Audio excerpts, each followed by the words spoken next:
Hello everyone, in this video I'm going to show a step-by-step tutorial on how to change your country on Alibaba.com account. So first we're going to go to the Alibaba.com app.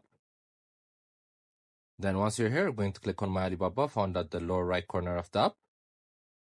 Then next we're going to click on Settings, found at the top right corner of the app. Then there's the Deliver to option, you're going to click on it. So from here, you're going to click on your country. There are numerous countries here. You guys could scroll upwards and downwards and look for your country. Then select the one you want. For example, I chose United Kingdom. Then once you click on confirm, it's going to change the country to United Kingdom. Then if you guys want to change it back, we'll do the same step as we did. Go to settings, then click on deliver to and change the country you want. So that's how you basically do it. It's an easy tutorial. Make sure to also check our other videos. I hope you guys like this video. Subscribe for more, like for more, share for more. I hope to see you again. Goodbye.